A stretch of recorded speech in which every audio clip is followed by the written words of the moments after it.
जय श्री राधे। जय श्री कृष्ण।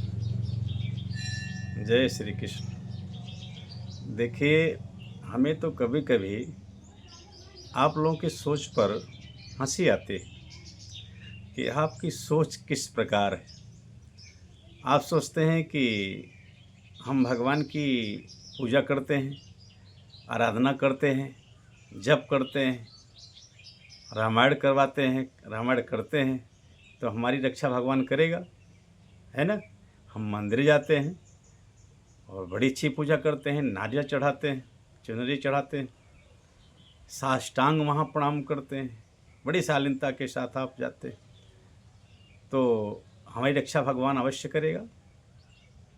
आप वेद पुराणों को सुनिए, अच्छे कथा व्यासों से कथा सुनिए, सोचिए, दिमाग लगाइए, दूर तक सोचिए कि जिनके पिता इतने बड़े धनुर्धर हों और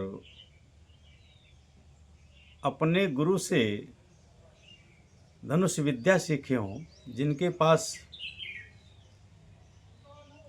अपार ताकत हो, जिनके साथ भगवान श्री कृष्ण स्वयं हों, उसके बाद भी अभिमन्यु मारा गया।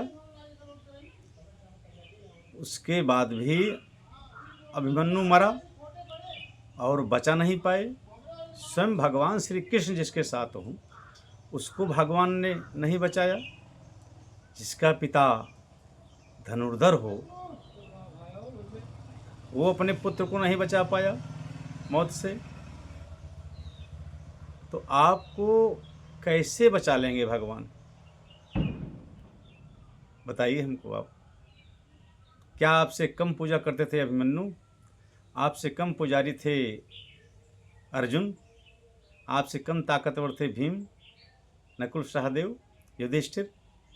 लेकिन भगवान उनके साथ रहने के बाद भी उनके पुत्र को नहीं बचा पाए, अभिमन्यु मारा गया, तो आप कैसे बचेंगे? इससे सिद्ध होता है कि भगवान प्रत्येक व्यक्ति को उसके कर्म की सजा निश्चित रूप से देते हैं, कर्म का फल निश्चित रूप से देते हैं। कर्म का फल कभी भी नष्ट नहीं होता है, इसलिए तुम्हें मार देंगे तुम्हारे कर्म, कोई और नहीं मारेगा। अभिमन्यु को कोई और नहीं मारा, अभिमन्यु का कर्म ही उन्हें मारा। और जब कर्म की सज़ा मिलते हैं तो भगवान कुछ नहीं बोलते, क्योंकि कर्म की सज़ा भगवान देते हैं, तो भगवान कैसे क्षमा करेंगे बताओ? यही सब बात सोच करके राजा परीक्षित अपने माता उत्तरा के गर्भ में जब थे तो अश्वत्थामा द्वारा ब्रह्मास्त्र छोड़ा गया। क्या उस ब्रह्मास्त्र से बड़ा तो कोई अस्त्र शस्त्र होता नहीं, तो उस ब्रह्मास्त्र से परीक्षित की रक्षा कैसे हुई? जिन ब्रह्मास्त्र से जो अश्वत्थामा का पुत्र हो, जो अश्वत्थामा ब्रह्मास्त्र को छोड़ दे, ये सोच करके कि इस ब्रह्मास्त्र से हम नष्ट कर देंगे पांडवों के विष को, उस ब्रह्मास्त्र की रक्षा कोई कर सकता है? नहीं कर सकता है, नामुमकिन है। लेकिन भगवान ने रक्षा किया, उत्तरा के गर्भ में जा कर के परीक्षित की रक्षा किया।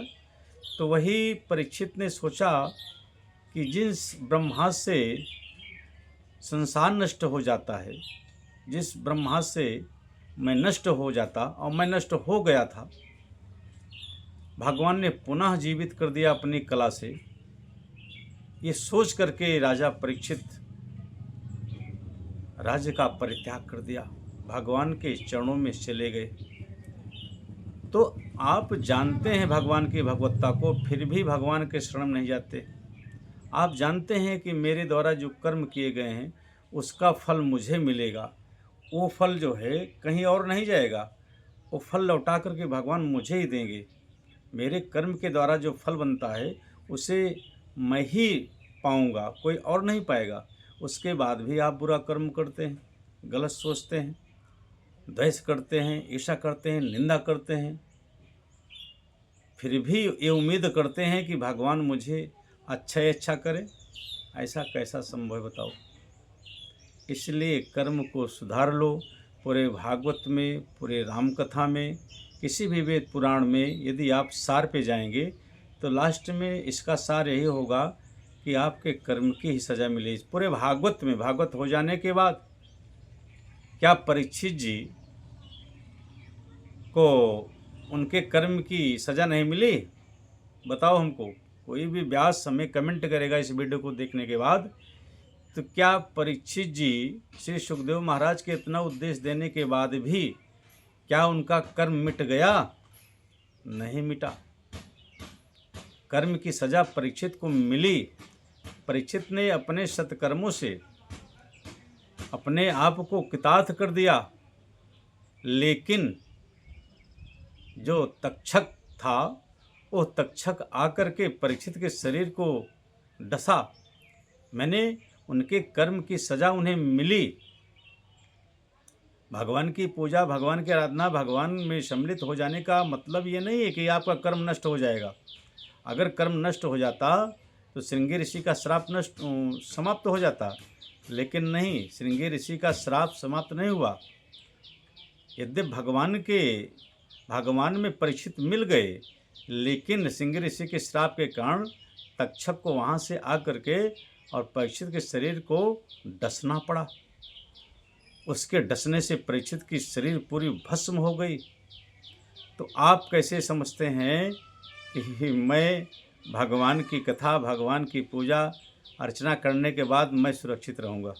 ना, पूजा करना एक अलग बात है, लेकिन कर्म करके कर्म की सज़ा पाना एक अलग बात है। इसलिए मैं कहता हूँ कि कर्म जो है सुधारो। कुछ भी मत करो, लेकिन कर्म सुधार लो। कर्म आपका सुधर गया तो कोई दंड नहीं, कोई दुख नहीं, ना किसी से आपको डर होगी, ना किसी से आपको कोई दुख होगा। इसलिए कर्म को सुधारो, कर्म को सुधारो। मैं बार बार यही सबसे याचना करता हूँ। और इस कलयुग के पाखंडियों के चक्कर में आप मत पड़ो। नाचने कूदने से कभी भक्ति नहीं आती, नाचने कूदने से कभी भगवान प्रसन्न नहीं होते। मिला ही न रघुपति बिन अनुरागा। भगवान से मिलना है तो प्रेम कीजिए। भगवान से प्रेम मत कीजिए, लोगों से प्रेम कीजिए। जितने जीव जंतु बने हैं, इन सब जीव जंतुओं से प्रेम कर लो।